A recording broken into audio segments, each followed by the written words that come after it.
talking about the fuel filter. This is the second time I've replaced the fuel filter on this. And first things first, I'm doing it outside.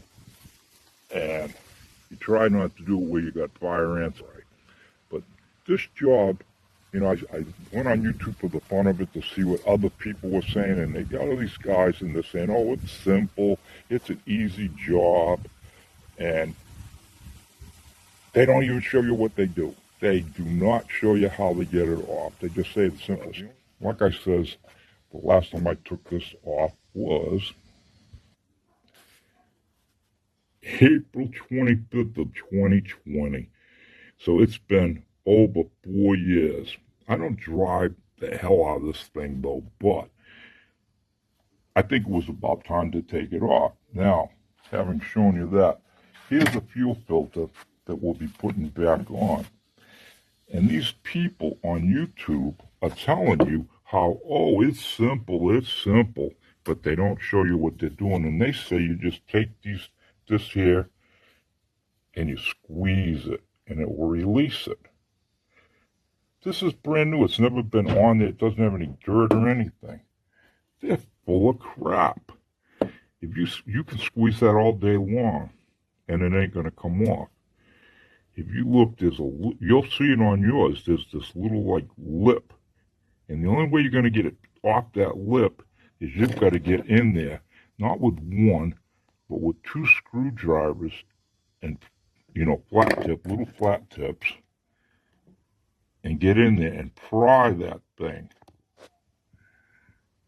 Pry it. Both of them, pretty much kind of at the same time. And you're laying underneath that truck, and you got gas dripping, and you're not happy. But I'll show you what I did, because I've got it off. But then even once you get that first piece off, the easiest part is getting this off. And we'll show you that right now. Let's go out to the truck and crawl under there. That's what I'm using. 16, the 20, 13, and these 2 little screwdrivers. So I get in there. Now we'll crawl under here, and I'll show you what we're looking at. All right, I'm that 72-year-old man under here, and I'm not as strong as I used to be, nor as agile, but I got both pieces off. And I got that off, like I says, getting in here and prying at both sides that thing out. See? You got to get that out so it will fit over. Well, I think I broke it now, but I don't. Well, maybe I didn't. So it will fit over that little lip. And you got 2 sides. And I did it, but I had to fight with this thing. You know, I had to keep turning this piece like that. It's hanging up here now so gas won't leak out. And then you got this SOB. Now they're showing you, you take this off and you disconnect. You got 3 lines and you plop them out. After you've taken this off, this is easy. This is the 16 here and 20 there. I didn't even really need the 20, but I brought it anyways. But you get these 3 lines out, and like I told you, I did this before. This is very hard plastic. When you get these out, they didn't pop out that easy for me, but you get them out. And then though, when you try to put them back in, if you're laying on your back out here, the first one you can pretty much pop in, but as you pop the first one in, it makes this whole system tighter. So then you pop the second one in, and it's so tight, it's like you got to be Hercules, or you don't want to be an old shit trying to push that one in. I did do this 4 years ago when I was a young 68-year-old, but now I don't think I could. I've screwed up the left arm anyways, and that's the hand that's doing all this. So I don't want to mess with that. So how did I get this out of here? Well, I started twisting it with my hand, and I would suggest washing it off first and throwing a little soapy water on it. But when I was twisting this by hand, I started off with both hands, and once I got it going, I then put the 20 millimeter on it, and I could turn it. You hear that? I didn't take it out. This is where the final takeout is going to be. You'll see me get this darn thing out, I hope. Because I'm turning and pushing on it. There you go. It came out. I got it out. So remember that. Get that 20 millimeter on there and start turning it. And this is what I'm going to do. Because this plastic thing, it is friggin' hard as a rock. And I don't want to ever screw with it again. I'm going to cut this. I'm going to put a cut in here. I'm not telling you to do this. I'll even put them, after I'm done with it, I'll let you know how tight it is. If I'm going to cut in there, that'll spring it open so that darn fuel, the new fuel filter will slide in nice. This thing's tight. You know, you get it hooked up, this thing's not going nowhere. It's, you know, but I'm going to then, after I get it in there, I'll put some nice, strong tape on it, you know. I think it will work. I really do. And if it don't, well, I'll let you know it didn't work. But I am not going to go through this crap again, because I might not change it for another 4 years, and I'll be so darn old. I'll have to make my wife do it. And you know what? She'll never do it. I'll have to take it down to the dealership, and probably by then it'll be $1,000 to do it. But that's what we're talking about. I hope this helps somebody. And trust me, when they say, oh, it's a cinch, squeezing them, see that gas is still in it, you know, a little bit. Squeezing these things together, like they're telling you, oh, you just squeezed them, that is BS. You got to use these little screwdrivers and pry that baby out. Let's go up top again, and we'll look at that one more time. Yeah, that's what I'm talking about. It's always good to keep a can of this stuff around, too, if you have to be one of those people that has to work outside, on the ground. It's good exercise. Keeps you young.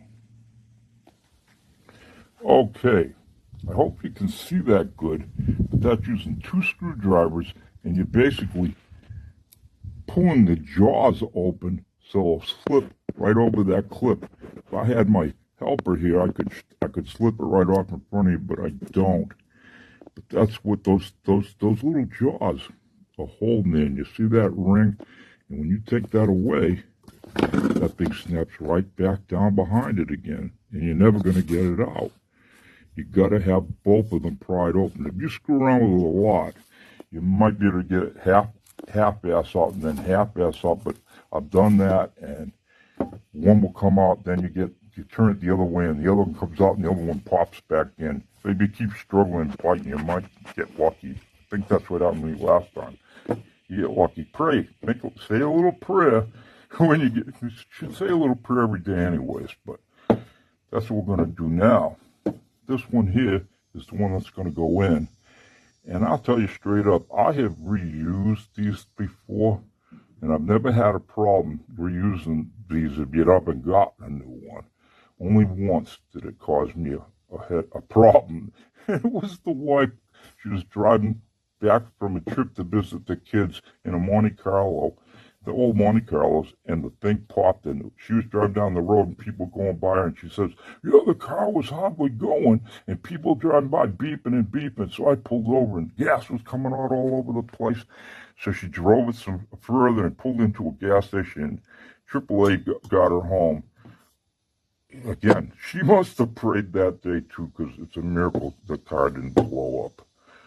Every time I think about it, it just scares me to death. But I got that thing, and once I got back under there, and I had changed that filter for her, and I got back under there, and this was one of these cheap. It wasn't an AC Delco filter. It was one of those other filters that God knows where they're made. But when I went there the second time, this was defective, and I can't prove it to you, but I've got 3 filters, and, well, hold on. I've got 3 new filters, 1, 2, 3, and this is the one we just pulled off there. And I've only got 2 of these because that time when she got back home, there it is. There's the other one right there. When she got it back home, I used another one from one of these to fix the situation because the old one, not the old one, the one that came was defective. And that's, after I got it back on, I realized, it's because it does, those hoses do close up tight, and it gave the appearance to being secure. And I'd started it up and ran it at the house, and no fuel was leaking, and drove it around, the neighborhood, and there was no problem, no leakage, not a drop. And she made it all the way up. It was a 5-hour trip where she went, and then she made it about halfway home, and I guess all that vibration, and it caused it to pop. The Monte Carlo's filter's the same, but the bracket that they had holding it in was metal, and when you could open it up, and it would kind of spring open. It was a better system. It wasn't that crazy plastic thing that's like trying to fit a fat lady into a tight girdle. Okay, I'm under here, and I cut it. See that? How'd I cut it? With one of those pipe, not a pipe cutter, a hose thing, or like I used for the PEX hose when I was running a new water line out in our front yard. And that thing went through it without any problem, and it handled it easily and didn't hurt the tool at all. So, having done that, now you can see I'm working one-handed here, so I don't know if I can do this without putting the camera down, but now, look at that. That one-handed slides right in, right up to that, get it started, just like so. Finger tight. We'll tighten it up better later. And then, this thing here, now it's going to squeeze together. What they're basically saying is kind of the opposite way it should be done. But, I can just get this darn thing out of here. Yep, still got gas in it. And you slide it on, and it's on. And it's done. And this thing ain't going no place, I promise you. But just in case, this thing's tight. And this thing's tight. And we're not going mud bogging or anything like that. I hope the hell that didn't ruin my warranty. Who knows, But I'm going to put a little of this on it too, just for the, so when I'm driving down the road, I don't worry, But that's it, folks. Take my word for it. If I live long enough to change this filter out again, I'm going to be so happy I did this. To wear safety glasses, which I'm not, unless you call these things safety glasses, dollar store eyeglasses. And definitely it's good to have a pan under there to catch the gas that does come out so you can dispose of it properly. And this is what I do. I'm not telling you to do what I do. I'm just saying it's what I do. And I will let you all know after I cut that plastic ring and get it all together and have driven it for a time being, I will then put another comment in on this thing saying, yep, it worked. Or I'll make a comment saying, guess what? It was the biggest mistake in the world cutting that plastic ring. We shall see. And it's that guy. He never believes me. He's always waiting for the next free meal. Go figure. This is 3 months ago. And it works. And I'll never have to bother, fighting to get that thing out again. Everybody, have a great day. If you want to say you like it, you can. If you, and if you want to subscribe, hey, subscribe. We'll see y'all.